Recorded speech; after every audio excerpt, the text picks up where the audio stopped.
Pretty much everybody knows what it means for a game to be open world, right? I feel like you can kind of guess if you don't. But what's important to remember is that the whole point of an open world is to give the player freedom over the way they play. As far as open world RPGs go, they have a main story, some side quests, shit to collect around the world, dinosaurs, whatever. It seems foolproof, but don't forget just how risky it is to decide on an open world. If the player chooses to go the wrong way, then the game is completely ruined. So as a developer, you either need to make sure that the player won't go the wrong way, or make no way the wrong way. Now, I'm gonna take you back to right before Cyberpunk came out. Typical open world titles, like Bethesda games, will have sly ways of guiding you through the right path. For example, Fallout 4 just starts you off in the fucking corner of the map. Good luck going the wrong way from here.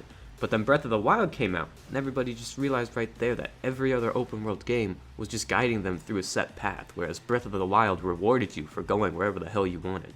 But here's the thing, I never played Breath of the Wild. Ask around, you'll find a lot of people have never played Breath of the Wild. This game is from Nintendo, it's only on Nintendo systems, and that means it does not directly compete with this system and the games on this system, which is why even though Red Dead 2 was not nearly as open world, it still won pretty much every game award for the year it came out. Breath of the Wild didn't shatter the glass, but it cracked it, and I don't know where this glass is or why games are trying to break it, but just bear with me, because then Keanu Reeves got on stage and told everyone that he's in Cyberpunk, and people saw this and they got really excited. They realized this was going to be pretty good, so they start talking about it, and their friends hear and they're like, whoa, you're saying this is going to be Game of the Year? And then their friends hear and we're like, okay, so this is going to be Game of All Time, and then the shit just kept going, and I think some people are convinced that the game will have mobile support, and maybe it will. But we have to draw the line somewhere for what Cyberpunk actually is, because all this discussion got a lot of attention, and now everybody's eyes are on Cyberpunk.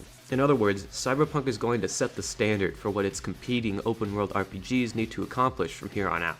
So, when Red Dead 3 releases, what's its checklist gonna look like? Well, let's find out.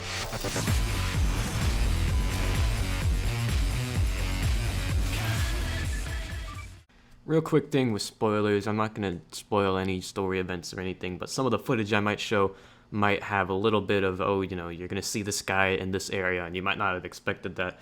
So if you're really worried about spoilers, then please click off this video and maybe come back to it later, because I don't want to ruin anything for anyone. But it shouldn't be too bad, so you're probably fine. Probably. It's not my fault if you get spoiled, alright? I want to try to break this down kind of case by case, but the first thing I have to say about this game is that every piece is so interconnected and they complement each other so well that it makes it difficult to fully explain just one part. But I'm going to do that anyways, and I want to start off with the story. I feel like the story was intended to be the heart of this game, and I absolutely think it was fantastic. I loved how it progressed, and it kept me constantly interested with great characters, mostly fun missions, and a lot of decisions and developing my character throughout. That being said, I don't feel like it was what this game does best. It didn't up the standard in some of the ways I had hoped. My biggest problem is that the story serves as probably the best example of how this game is a true RPG at heart, but at many times, V is already such a set-in-stone character that you don't have a lot of control of, and you're always going to get that when you have a voice protagonist. With that in mind, I'll guarantee you that CDPR experimented without a voice protagonist and likely made the right decision here, but there's always that curiosity of what it'd be like to have more input over your character.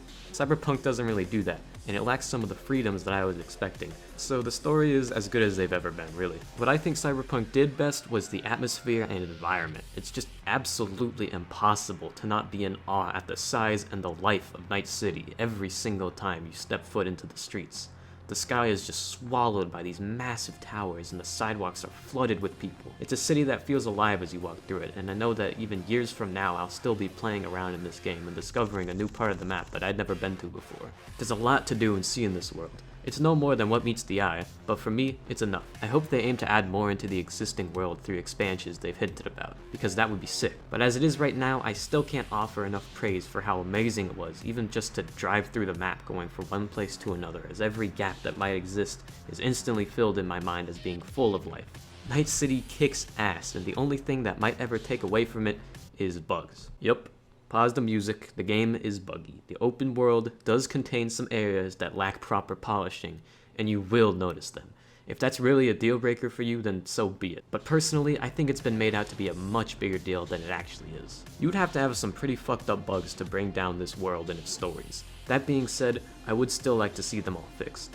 If Cyberpunk had launched with very few bugs, that would have been a huge deal for every competing RPG. So many studios would have seen that and had to kick it up a notch to compete. but that pressure is gone, and I'm not going to forget about that. I also want to see a lot of optimization on PC. I know it runs like shit on consoles too, but be honest with yourself. Of course this runs like shit on consoles. Old hardware can handle showing you simple little ghost towns like Red Dead 2, but that's not what Night City is. However, my current settings on PC make some sacrifices to get me to about 50 FPS tops, but knowing this thing, it should be at about 70 to 80, and for a game that looks this good on higher settings, I'll sacrifice frames for quality easily, but you're a goddamn fool if you think I'm going anywhere close to 30 FPS. Fix it. I wanted a standard set here for every new game, and honestly, this completely fucks it. The only good that can come out of this blunder is that the game flops because of it, but that's not going to happen because it might actually become game of all time, and it's also really good. We'll get to that later after a bit of a lightning round here. The side quests are a lot of fun. They have little subplots of their own and have some neat references and things to find, and they account for so much of the bulk of this game that you really can't play without them. I want to bring up the characters again too, because they're great. Johnny Silverhand is such a good companion to have. Jackie has this contagious energy in him. Takamura has this charm to him because he's just kind of a retard. There's Delamain the Taxi, Grandma and Grandpa are in this game, Tradwife, Doomfist. They have a lot of ways of making you actually care about what happens to these characters. And when I discuss this game with my friends, it's either about the characters or the guns. The guns are pretty great. What I think is really special about them is the different types of guns having practical features to them that actually work alongside cyberware, and really enhance the combat as the game goes on. Cars are sweet, the clothes are sweet, the progression is really satisfying in scales like NASA's. The gameplay brings a lot to the table for other RPGs to learn from.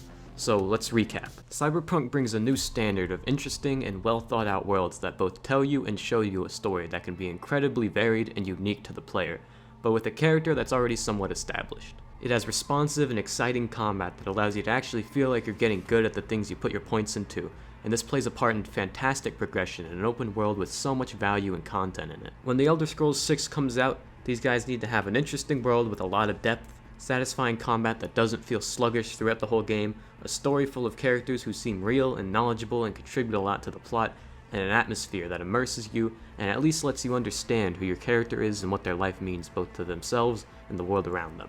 And the guns better be pretty good too.